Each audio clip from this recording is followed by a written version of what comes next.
What's up, everybody? Welcome back to the last video for today. Today we got some more MrBallen, but not places you should not go to. We got most messed up interrogation ever caught on tape. Mature audiences only. So yeah, 18 and older.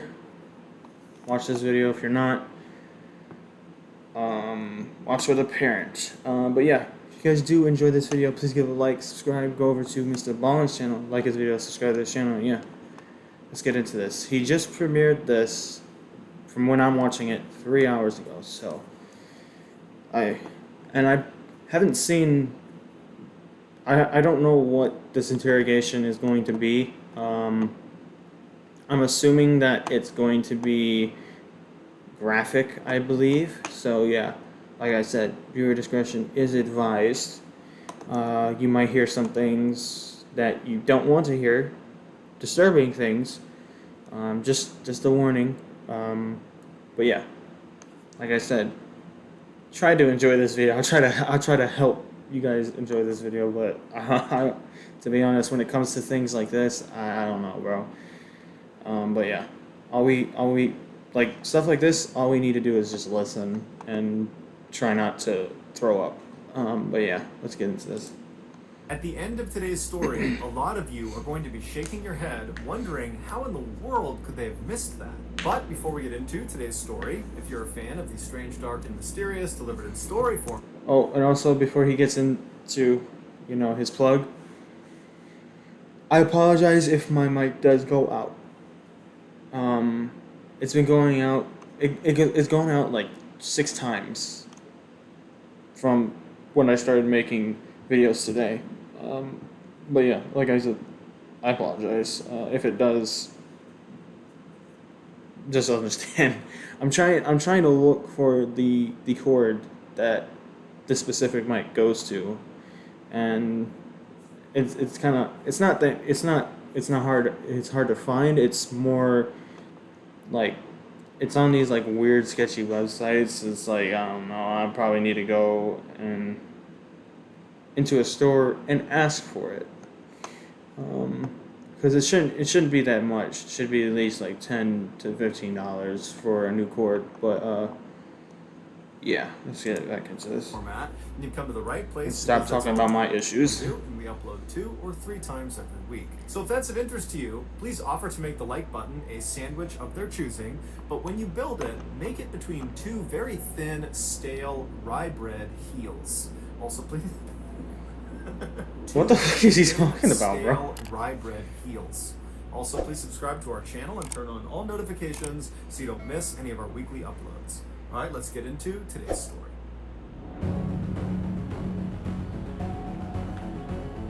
This story's gonna be a long one, man. It's gonna be a long ride. Every second counts. In 2006, Heather Kwan was a 21-year-old college student living in the small residential town of Desert Hills in Arizona.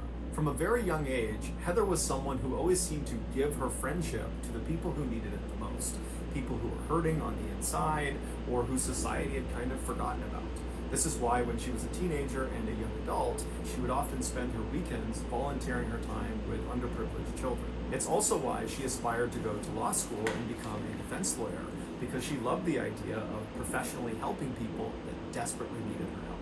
She lived in a rental home with her boyfriend, who was 18 years old. His name was Ryan Waller, and amongst other things, he was a huge gun enthusiast and a student. That year, the couple had made plans to visit Ryan's father, Don, on Christmas Day, so on December 25th. But when the day came and Don had made dinner for the couple and was expecting them, they didn't show up. And so Don tried contacting both of them, but when he couldn't, he just had a bad feeling. Bro, the boyfriend looked kind of sketched, I'm not gonna lie. It's just very uncharacteristic of them to just no-show. But instead of driving over to their property himself, Don just called the local police and asked them to do a welfare check. The police arrived at the house in Desert Hills, Arizona. They knocked on the door, but there was no answer. They looked in the windows and some lights were on, but it was mostly dark inside, and they couldn't really tell from the car in the driveway if that belonged to the homeowners or somebody else. He living in a house at 18 by himself? God damn, I need to do better. So they stood there for a second, looking in the windows, there's no movement. They knock again while simultaneously calling out that, hey, we're the police, we're here to do a welfare check, just want to make sure you guys are okay. And this time, after they were done knocking, they heard the deadbolt unlock and then the door swung inward into the house. And standing right in front of them was Ryan. Ryan had this huge bruise on his left eye, this big black eye, and he had a cut on his nose, and he was just standing there, not saying anything, not asking any questions, just looking at them. And they looked past Ryan into his house, and they saw there was a woman lying on the couch, which they presumed was his girlfriend Heather, because that was the two people they were coming to look for. And so they turned their attention back to Ryan, and they asked him, what happened to your eye? And Ryan was a little bit cagey. He didn't really give them a straight answer. He basically said, I don't know. I don't know what happened to my eye. And the police didn't really pry that much, but eventually they determined that Ryan was more or less okay, albeit a little bit strange. And then they said, okay, well, who's the woman who's lying on the couch? Is that Heather? And Ryan, again, was kind of cagey and a little bit dismissive and said something along the lines of, she's just sleeping. And so the police said to him, look, we're here on a welfare check. Your father sent us here to check on you guys. And so we have to go in there and wake her up and make sure she's okay. And so Ryan, again, was just a little bit weird and kind of defensive and didn't really immediately comply, but eventually did step out of the way. And the police walked into the residence. They walked over to the couch. And as soon as they looked down at the girl on the couch, which was Heather, they saw right away that she was not asleep. She was dead. And she had been for at least a couple of days. She had died from a single gunshot wound to the head. Immediately, Ryan was arrested and brought out to a squad car. He didn't fight the arrest, but he did emphatically say he didn't know what was going on, he didn't understand what was happening, he didn't know what happened to Heather. Oh no, this dude. But regardless, he was thrown in the back of the police car outside the property, and he... Yeah, like I said, the mic just keeps going out. But yeah, we're gonna go back a little bit. He shot her in the head. What's happening? He didn't know what happened to Heather. He just seemed kind of generally confused. But regardless, he was thrown in the back of the police car. You know what this sounds like to me, though? This sounds like somebody who is acting stupid to get out of something they clearly, with full knowledge, did. My grammar is all over the place, but basically what I'm trying to say is he's acting stupid to get out of something he knew he was doing. Knew what he was doing.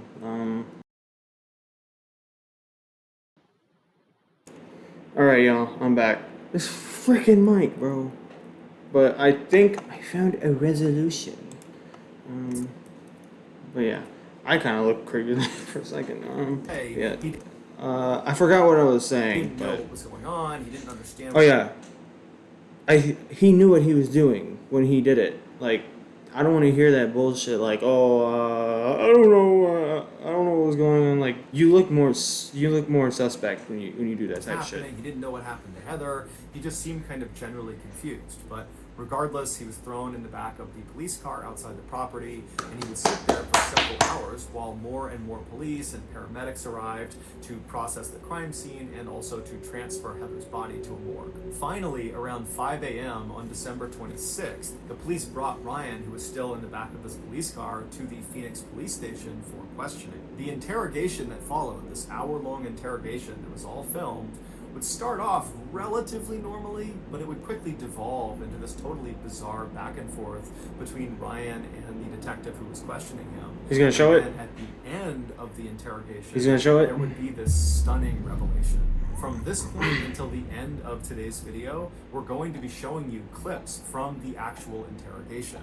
When you get to the end of this video and you hear the revelation, and trust me, you will not miss it, I would encourage you to then go back and watch the clips of the interrogation, or just go online and watch the entire interrogation, because it's totally mind-blowing watching this thing, knowing what's really going on. In the video, Ryan is led into this nondescript, small interrogation room at 5:08 a.m. on December 26th.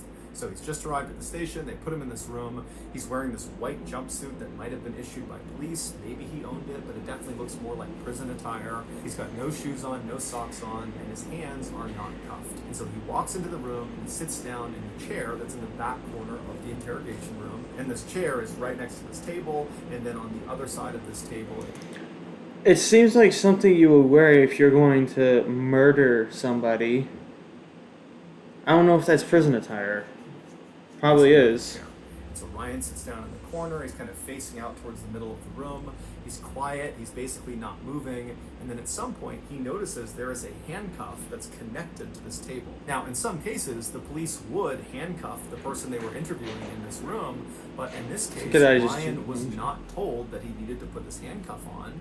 He was uncuffed. So there was no directive that he needed to have this handcuff on.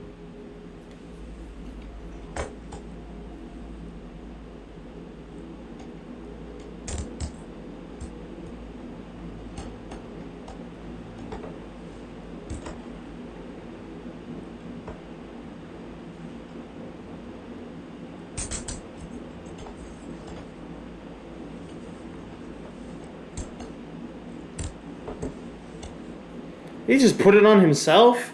What the fuck? After handcuffing himself to this table, Ryan turns and puts his arms over this table, and he lays down, puts his head in his arms, and he lays that way for about 5 minutes. Periodically, he makes a few sounds, but for the most part, he's quiet.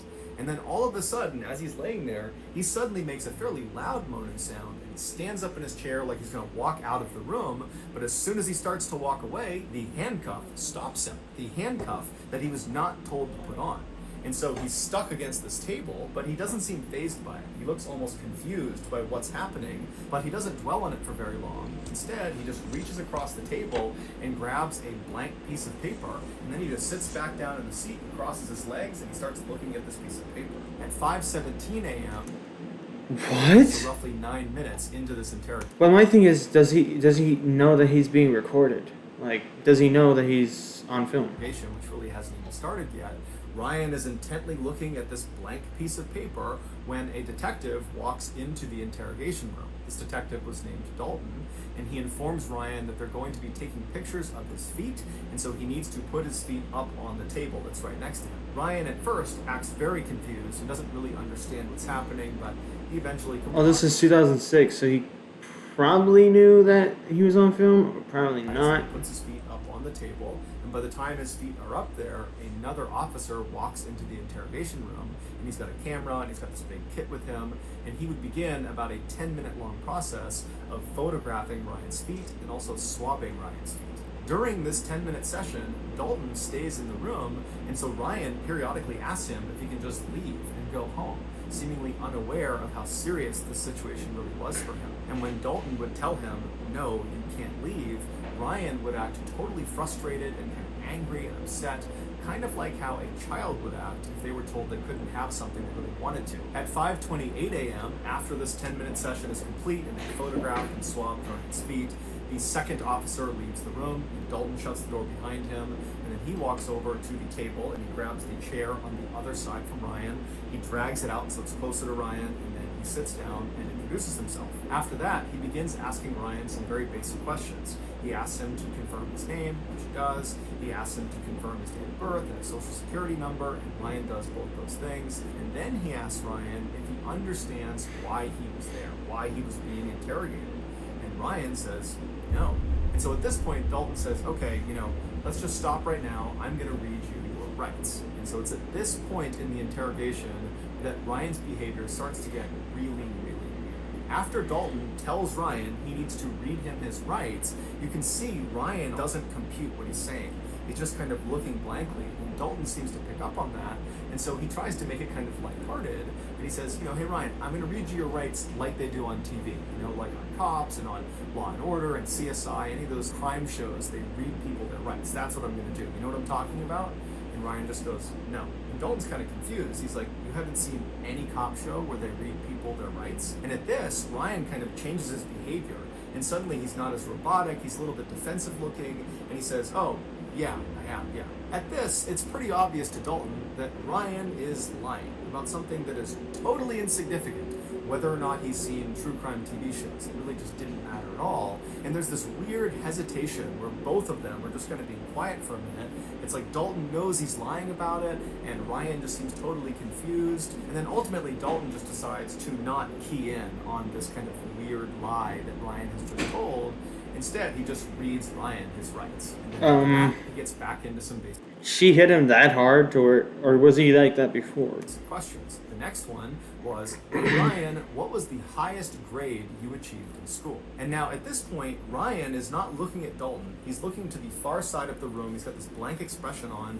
And when he's asked this question, he just says, I don't know. And Dalton's like, you don't know what level grade you achieved in school? And Ryan says, no, I don't know. Eighth grade. So again, he's changed his answer fairly abruptly when he's challenged, and so Dalton is probably thinking to himself that he's lying again. But again, it's just kind of an insignificant thing, but it's building a pattern of mistrust here. It's hard for Dalton to believe that Ryan is going to be truthful if he can't even tell the truth about things that don't matter. But Dalton decides not to fixate on it. Instead, he asks a follow-up question based on the fact that Ryan has said 8th grade is the highest level he achieved. So Dalton says, okay, well, did you get your GED? A GED is a high school diploma equivalent, and it's something you would get if you did not graduate high school. And since 8th grade is below high school, then Ryan clearly did not finish high school. So it's a natural question to ask. The answer to this question is binary. You have a GED, you don't have a GED. But Ryan's answer is anything but binary. It's totally contradictory and weird, and it really begins to show a side of Ryan that just doesn't add up. He's acting totally weird. I don't know. I don't know. I want to go home. You're not going to go home. No.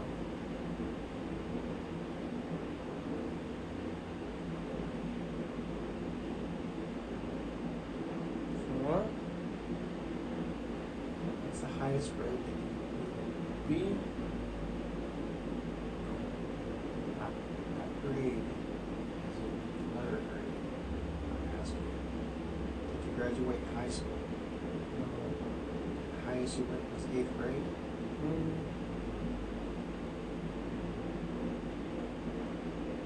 Yeah. You got to read and write right? Yeah. After the discussion about Ryan's education goes nowhere, Bro, that was so like. Bro.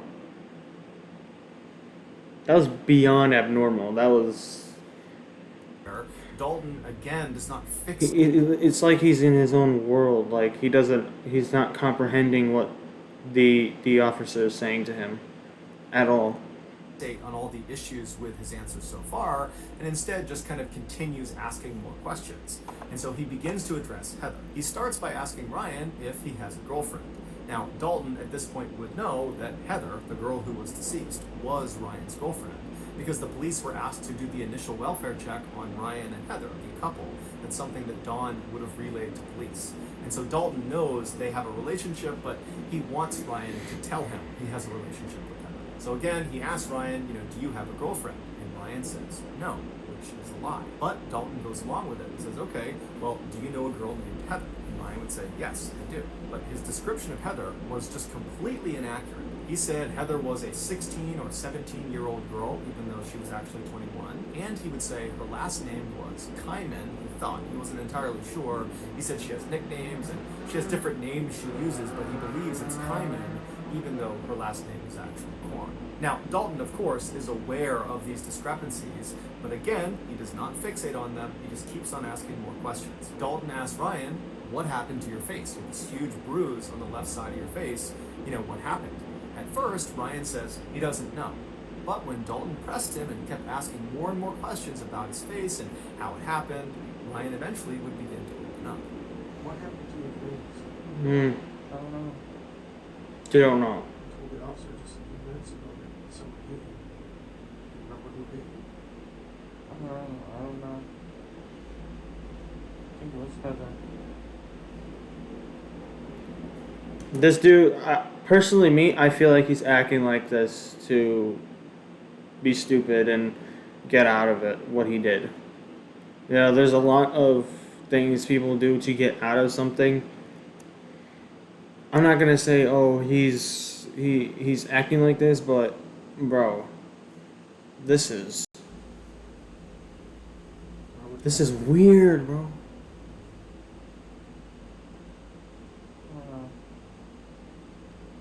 an accident. I forgot why. Like the other police officers involved, Dalton believed already going into this interrogation that Ryan killed Heather, that the bruise on his face was from Heather fighting back before ultimately Ryan killed her.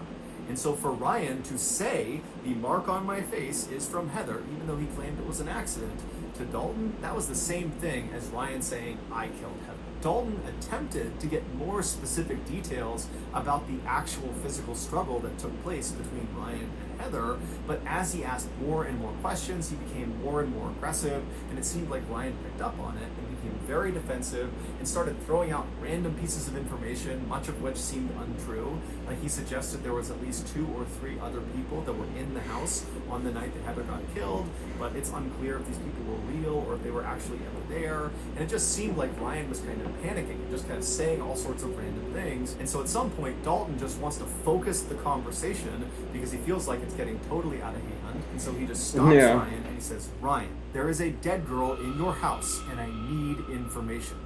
Ryan, Huh? Huh? there's a dead girl in She's dead? the Yes. Heather? I don't know. I want to know what happened. House last night. How do you forget what happened? What time is it? What time is it that it's showing? Like what? 5 a.m. at least? How do you forget 6-7 hours before? But no, here's the thing. If you catched what he said it seems like she's been dead for at least 2 days.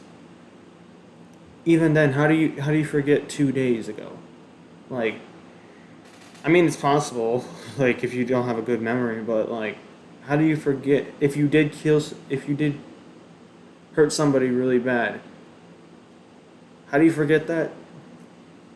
Unless you're fucking psycho. The girl on the couch is dead? I don't know. If she's on the couch, she's dead.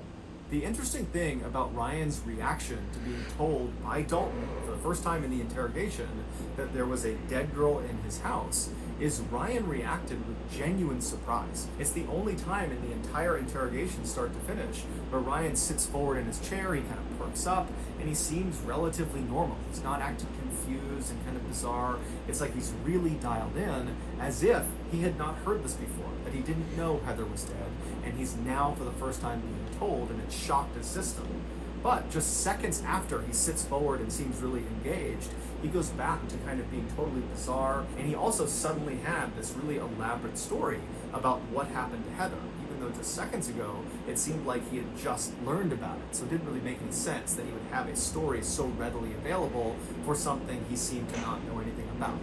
And of course, like all of his other answers, his story he gave was full of contradictions and holes and was just totally unbelievable.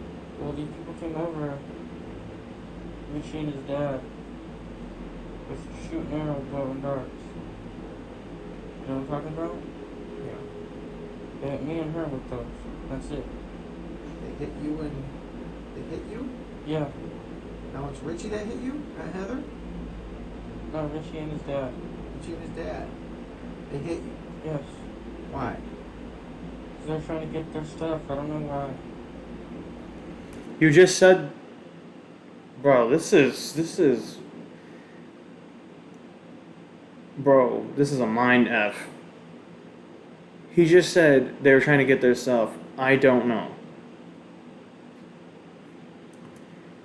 They, I feel like I'd be a good detective because I pick up on this. Bow and arrows? Mm-hmm. They each had 2 revolvers and they didn't let off any shells. Okay, you just said they had bow and arrows. Now they have revolvers? That's what I meant. They have revolvers. They have revolvers. Yes. And then what happened? And then they shot us with those. Following this exchange, They shot you with revolvers, but somehow you are alive. Ryan would change his story again and would say, actually, they didn't shoot me, they just shot Heather, they put me in a sleeper hold. But when Dalton asked him, what do you mean sleeper hold? Ryan said, oh, I don't know what a sleeper hold evidence. And then eventually Ryan would actually just ditch the sleeper hold narrative and go back to the Richie and his father. They came in and they shot both of us. At this point, Ryan's story has become so convoluted and it's changed so many times that it's just totally unbelievable. And so Dalton, who's doing his best to kind of go along with Ryan's story, at this point just can't even pretend anymore. He cannot pretend that he's following the story. It doesn't make any sense. You're telling me you're all over the board here. You're saying bows and arrows, you're saying revolvers, and you're saying some other thing, and you're saying they shot you in the eye. Okay? They shot you with a revolver in your eye. Yes. And that's Is it a BB gun? No, it was a real gun, man. It was just a They revolver. shot you in the eye. They shot him in the eye with a real revolver. Your head would have... I'm not going to get too graphic, but you guys know what would have happened. With a revolver. You wouldn't be talking to me right now. Like, what the fuck is he talking about, bro?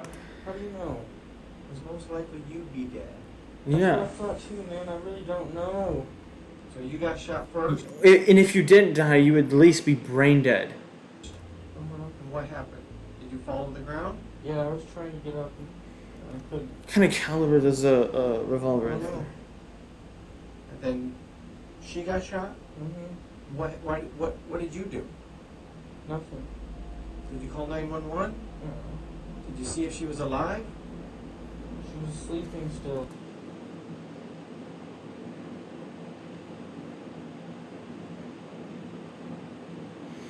Alright.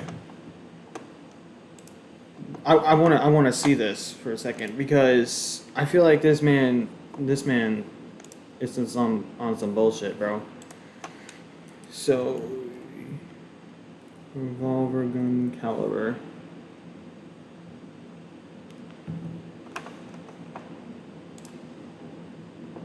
Well, there's different revolvers, right? So you can't really pinpoint which one.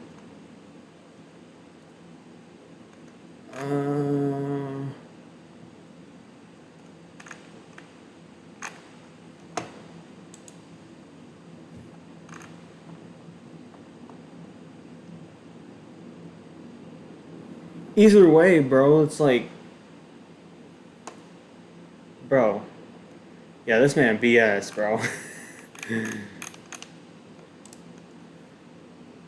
Hold on.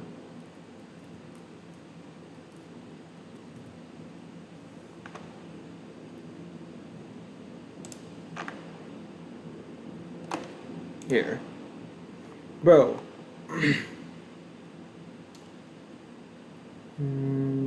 44 special. 357 Magnum. So what kind of bullets does a revolver use? You see what I mean? Like, oh shit, you can't. But you see, like if you get a shot with a .357 Magnum, he wouldn't, like the con said, he wouldn't be able to talk to them. What is this man on about, bro? He's on some bullshit, bro. I'm not even gonna lie, bro. Well, that's it. She got shot in the side of the face and you let her sleep? Yes. This does not make sense, Ryan. It doesn't. After this exchange, Dalton just goes full bad cop on Ryan, openly accusing him of shooting and killing Heather, and Ryan just continues to say he doesn't know anything, that he didn't do it, and his answers are Bro, just that totally is nonsensical and BS, bro. contradictory, and nothing is making sense. And so finally, at 5:52 a.m., roughly 45 minutes into this interrogation, Dalton is just at a loss. He does not know how to handle Ryan, because even though he really believes he did it, nothing Ryan has said has incriminated him, because nothing Ryan has said makes any sense. And so he's sitting there kind of thinking what he's going to do next, and then Dalton notices something. He notices something on Ryan's face. He tells Ryan to come closer, he needs to look at it. Let me see your nose. Put Your nose. Put your legs down. Put your legs down. Bring your face closer. Oh, my head hurts.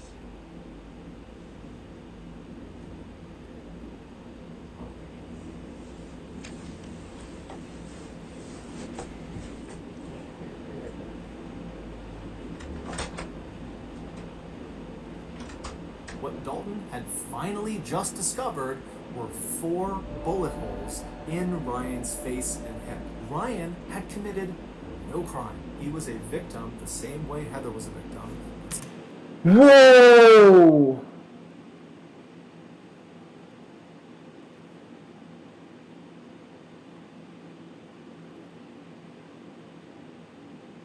I was saying this guy acting sus and all that shit, bro.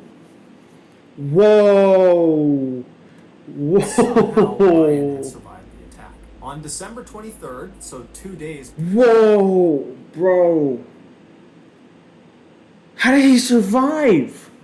before the welfare check, 2 men attempted to break into Ryan and Heather's house. They were 23-year-old Richie Carver and his 54-year-old father, Larry Carver, the same Richie and Richie's father that Ryan had mentioned during the interrogation. They were there But he wasn't making sense because of an altercation that had occurred between Richie and the couple about a month earlier.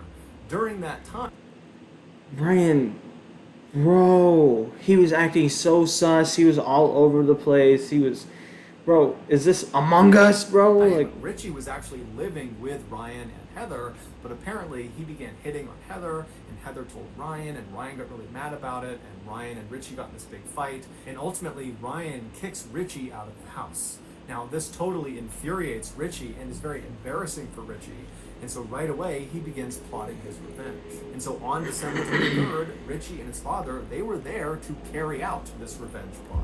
When the father and son got to the back of Ryan bro. and Heather's house, Ryan saw them at the back door through the glass door that was near their kitchen, and he ran over to try to stop them from getting inside. But Richie and Larry managed to barely get open the door, and Richie reached in with his hand, which was carrying a gun, and he shot Ryan point blank twice in the face. The first bullet went in through his nose and then out the other side of his nose, so that's the first 2 bullet holes. And then that bullet traveled back into his head through his left eye into his brain where it got lodged. And along with the bullet, 6 pieces of his skull that broke off from this bullet went inside of his brain as well. So that's the first 3 bullet holes. And then the second bullet that was fired into Ryan's head hit the side of his head. It did not penetrate into his skull. So the bullet didn't lodge anywhere inside of his brain. However, it did break off of his head. this is what I'm saying, bro. People need to learn how to disarm, bro. People need to learn how to fight, bro, because dumbass shit like this will happen, bro. If he knew how to disarm that dude, he would have broken his arm, bro. And then he would have had the gun. He had every right to take him out, bro. And so that was the 4th bullet hole. Ryan dropped to the ground. He was unconscious. They assumed he was dead. They managed to force the door the rest of the way open. They stepped inside. They stepped over Ryan's body, and they walked into the living room where Heather was cowering on the sofa, and Richie just immediately walked up, put a gun to her head, and fired a single shot. After she had fallen to the ground, the 2 men stole some things in the house and then fled the scene. They would ultimately get caught, and they're both currently serving life sentences.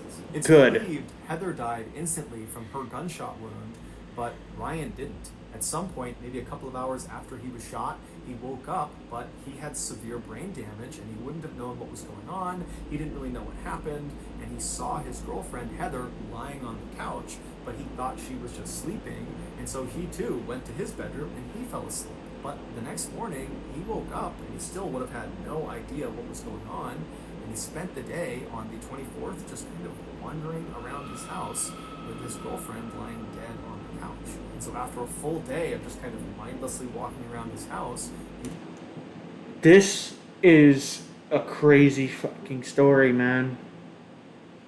Wow. he went back to bed. Wow, bro. Got up on Christmas Day on the 25th and spent another day just kind of walking about his house with his girlfriend, who he believed was sleeping, but really she was dead. And so finally the welfare I apologize, man. Jeez. check is called in, the police show up, and as soon as they see Ryan, they jumped to conclusions that he must have killed Heather, and it kind of dictated the way they treated him. Had they believed he was a victim, they might have sought medical attention for the wound on his face, But again, jumping to conclusions and assuming he was the killer, they figured that bruise on his face was from the woman fighting back. She had struck him before he had savagely killed her. And so they didn't give him any medical care. Instead, they put him out in the cop car out front of the property, and he sat there with no medical intervention for 6 hours. Or lock your doors. No, but it was a glass sliding door, so they could have just shot that. And during those 6 hours, literally every second that went by, there was irreversible brain damage being caused because he had all this bleeding inside of his head that was causing brain damage. And so the clock was ticking as soon as they found him. I did bring that up though. I said if he got shot in his face, it would have killed him or it would have caused brain damage. And for hours and hours and hours, he got no care and was just getting worse and worse and worse. And so finally, he goes to the police station, and again, they do not give him any medical care. Instead, they interrogate him for almost 2 hours, even though he has 4 bullet holes on his face that apparently no one noticed or no one took seriously. But regardless, he spent those almost 2 more hours in the interrogation room. For every second that's going by, his brain is getting more and more destroyed, irreparably destroyed. And then finally, at the end of the interrogation, Dalton, who's probably thinking to himself, what is wrong with this guy? His answers don't make any sense. He's all over the place. Because his brain is slowly getting Bro, this is fucking insane, That's bro. when he stepped back from looking for a way to convict this guy and noticed the holes on his face, specifically the hole in his nose. And that's when he called him forward and he looked at his face and he realized a huge mistake had been made, and he called an ambulance. Here is a clip of the fire department who arrived ahead of the ambulance in the interrogation room, learning about what's happened to Ryan as they wait for the ambulance. Hey guys. You're not going to believe this one.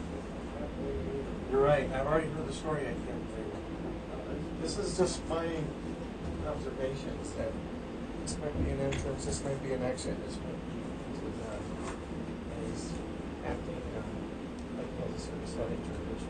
Makes sense. Ryan was ultimately rushed to the hospital where he would undergo emergency surgery that would save his life, but it would come at a great cost. They not only had to remove a large portion of his brain, but they also had to remove both of his eyes. Now, it should be noted that at least one other source says he only had his left eye removed, but regardless, after the surgery, Ryan was no longer independent. He had so much brain damage, he couldn't take care of himself, and so he had to move back in with his parents, who became his full-time caretakers. And then 10 years later, Ryan would die from a seizure that was directly connected to the injuries he sustained from that attack, and it's connected to the lack of care he received in those first critical 8 hours after the police found him. The Phoenix Police Department, after this mishandling of Ryan's case went public, they did an internal investigation, but no one was ever disciplined, at least not publicly. As for Ryan's family, they certainly could have filed a lawsuit against the Phoenix Police Department, but they chose not to. They said the only thing we want is our son back, and a lawsuit will not give us that. So that's going to do it, guys. If you got something out of today's episode and you haven't done this, Yeah, what I got out of this fucking video is to not judge right away. And the other thing is, bro, things like this can happen, bro, which is insane to me, man. This video, MrBallen, good storytell. Good, bro. I'm mind blown right now. And don't get me wrong. If you don't know this story, y'all probably were doing the same thing. Like, oh, this man acting sus. Oh, this guy murdered his girlfriend. Da da da da da da. Bro. Oh my God, man. But yeah, if you guys did enjoy this video, please give it a like, subscribe, go over to MrBallen's channel, like his videos, bro. For real, like his videos, subscribe to his channel, and yeah, god damn. I'll see you guys in the next one. Deuces.